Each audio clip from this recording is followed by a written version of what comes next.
boys and girls. I'm so glad you have joined me tonight for Pajama Prayers. Thank you so much. I look forward to spending time with you each Saturday evening. So thanks for being here. We have a great show in store for you tonight. We have a game of hidden pictures, races, the new kind of hidden pictures that we've been playing. And we also have a brand new story that I know you're going to absolutely love. So let's get started first with the game of hidden pictures. Are you ready? Good luck to you. Would you like to take note of a new racer puzzle? Let's do it. Because the picture is too wide to fit on the screen, it will move slowly from one side to the other. That way you'll be able to see the whole picture and find all of the hidden objects. It's the concert of the year at the bottom of the ocean, and the lobsters are ready to rock. The band is cranking out some serious tunes and sending pleasant musical notes throughout the scene. See if you can find the hidden notes and count out loud as you find each one. There are 25 hidden musical notes. In this round, you'll have 25 seconds to see the whole picture. Find the hidden musical notes. Ready to tune in? Let's do it.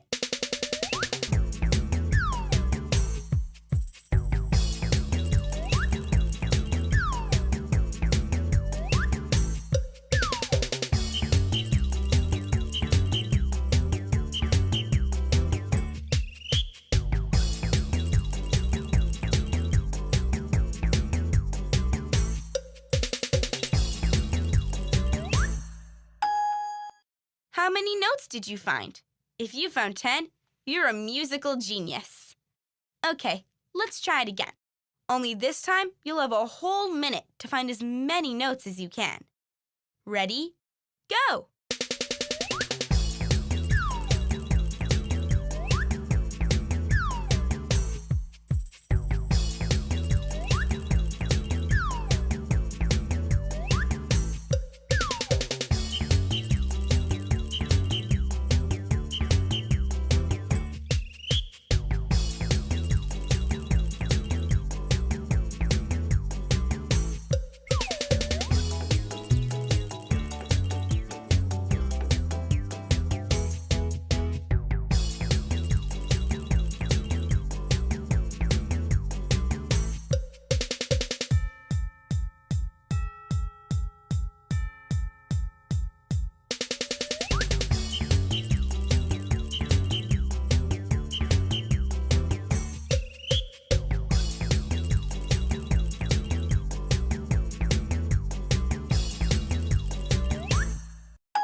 How'd you do that time? I bet you found a few more. If you found 15, you really rock. And if you found 20 or more, that was a noteworthy performance. Okay, let's go through the whole picture and see where all 25 of the musical notes are hidden.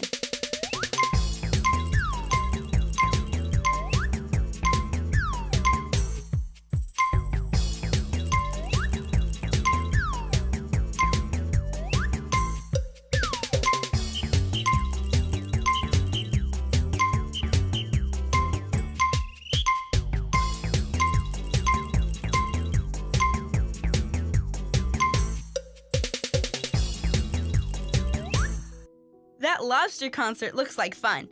All of the crustaceans are enjoying themselves, and it's all for a great claws. Are you enjoying the new way we're playing hidden pictures? I sure hope so. I love the way you get to go back and take a second look. That way, if you missed it the first time, you get a second chance to find it again. I like that. I hope you're enjoying it too. Well, it's time for our story. Remember when we started the show tonight, I told you I had a great story for you? I do. And it's time for that story now. The name of the story is Chrysanthemum. And I know that you are going to enjoy this story tonight. Here we go. Chrysanthemum by Kevin Henkes. The day she was born was the happiest day in her parents' lives. "She's perfect," said her mother. "Absolutely," said her father. And she was. She was absolutely perfect. Her name must be everything she is, said her mother. Her name must be absolutely perfect, said her father. And it was. Chrysanthemum. Her parents named her Chrysanthemum. Chrysanthemum grew and grew and grew. And when she was old enough to appreciate it, Chrysanthemum loved her name. She loved the way it sounded when her mother woke her up. She loved the way it sounded when her father called her for dinner. And she loved the way it sounded when she whispered it to herself in the bathroom mirror. Chrysanthemum, chrysanthemum, chrysanthemum.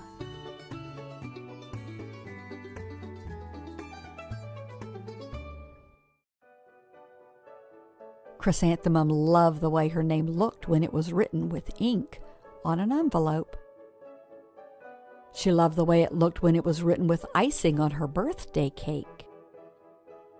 And she loved the way it looked when she wrote it herself with her fat orange crayon. Chrysanthemum, chrysanthemum, chrysanthemum. Chrysanthemum thought her name was absolutely perfect. And then she started school. On the first day, Chrysanthemum wore her sunniest dress and her brightest smile. She ran all the way. "Hooray!" said Chrysanthemum. "School!" But when Mrs. Chudd took roll call, everyone giggled upon hearing Chrysanthemum's name. "It's so long," said Joe. "It scarcely fits on your name tag," said Rita, pointing. "I'm named after my grandmother," said Victoria. "You're named after a flower." Chrysanthemum wilted. She did not think her name was absolutely perfect. She thought it was absolutely dreadful. Well, the rest of the day was not much better. During nap time, Victoria raised her hand and informed Mrs. Chudd that Chrysanthemum's name was spelled with 13 letters. "That's exactly half as many letters as there are in the entire alphabet," Victoria explained. "Well, thank you for sharing that with us, Victoria," said Mrs. Chudd. "Now put your head down." "If I had a name like yours, I'd change it," Victoria said, as the students lined up to go home. "I wish I could," thought Chrysanthemum miserably.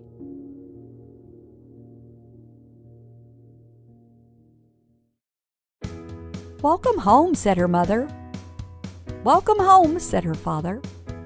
"School is no place for me," said Chrysanthemum. "My name is too long. It scarcely fits on my name tag, and I'm named after a flower." "Oh, pish," said her mother.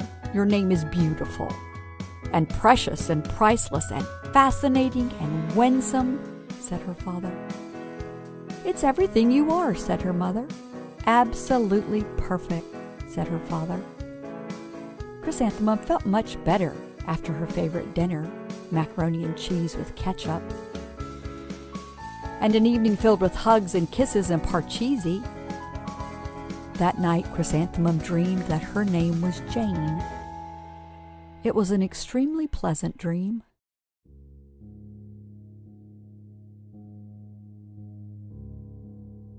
The next morning, Chrysanthemum wore her most comfortable jumper, and she walked to school as slowly as she could.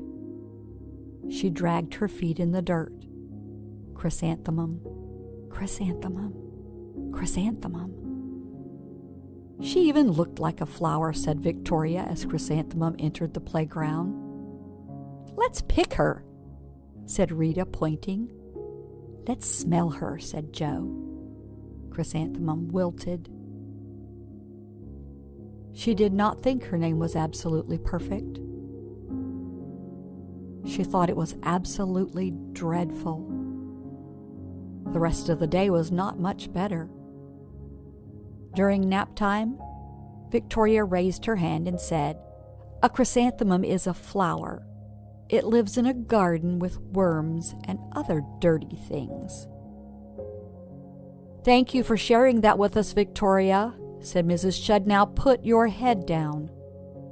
"I just cannot believe your name," Victoria said as the students lined up to go home. "Neither can I," thought Chrysanthemum miserably. "Welcome home," said her mother. "Welcome home," said her father. "School is no place for me," said Chrysanthemum. "They said I even look like a flower. They pretended to pick me and smell me." "Oh, pish," said her mother. "They're just jealous." "And envious and begrudging and discontented and jaundiced," said her father. "Who wouldn't be jealous of a name like yours?" said her mother. "After all, it's absolutely perfect," said her father. Chrysanthemum felt a trifle better after her favorite dessert, chocolate cake with buttercream frosting, and another evening filled with hugs and kisses and parcheesi. That night, Chrysanthemum dreamed that she really was a chrysanthemum. She sprouted leaves and petals.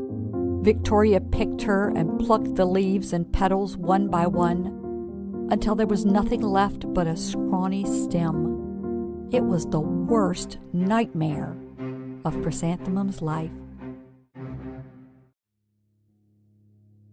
Chrysanthemum wore her outfit with 7 pockets the next morning. She loaded the pockets with her most prized possessions and her good luck charms. Chrysanthemum took the longest route possible to school. She stopped and she stared at each and every flower. "Chrysanthemum, chrysanthemum, chrysanthemum," the flowers seemed to say. That morning, the students were introduced to Mrs. Twinkle, the music teacher. Her voice was like something out of a dream, as was everything else about her. The students were speechless. They thought Mrs. Twinkle was an indescribable wonder. They went out of their way to make a nice impression. Mrs. Twinkle led the students in scales. Then she assigned roles for the class musical. Victoria was chosen as the dainty fairy queen. Rita was chosen as the spiffy butterfly princess. Jo was chosen as the all-important pixie messenger, and Chrysanthemum was chosen as a daisy. "Chrysanthemum's a daisy, chrysanthemum's a daisy," Jo, Rita, and Victoria chanted, thinking it was wildly funny. Chrysanthemum wilted. She did not think her name was absolutely perfect. She thought it was absolutely dreadful. "What's so humorous?" asked Mrs. Twinkle. "Chrysanthemum," was the answer. "Her name is so long," said Jo. "Well, it scarcely fits on her name tag," said Rita, pointing. "I'm named after my grandmother," said Victoria. "She is named after a flower." "My name is long," said Mrs. Twinkle. "It is?" said Jo. "My name would scarcely fit on a name tag," said Mrs. Twinkle. "It would?" said Rita, pointing. "And," said Mrs. Twinkle, "I'm named after a flower, too." "You are?" said Victoria.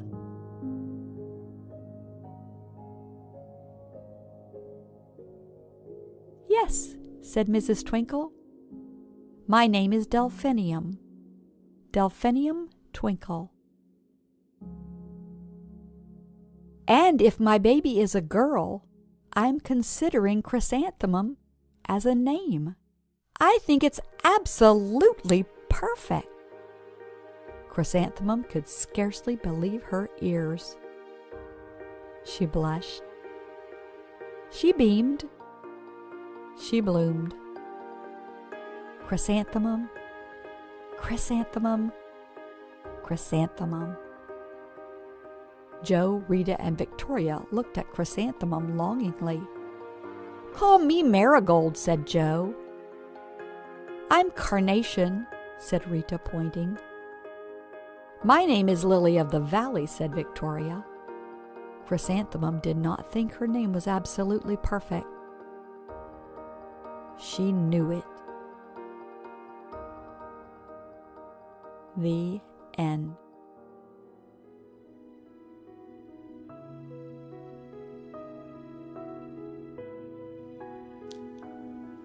Don't you agree?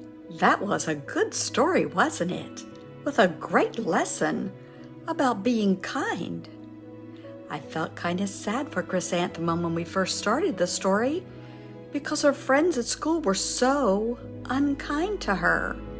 Boys and girls, it's never okay to be unkind to people. The Bible tells us that we should treat others the way we would like to be treated. You wouldn't want to be treated unkindly, would you? No, that doesn't feel good at all. Our scripture verse for tonight is found in the book of Luke, chapter 6 and verse 31. And this is what it says: "Do unto others as you would have them do unto you." Treat others the way you would want to be treated. Boys and girls, I hope you have a great week, and I hope you remember to treat everyone kindly. And I hope you were treated kindly as well. Turn to someone there with you and say, You are worth more than you know, capable of more than you think, and loved more than you can imagine. Good night.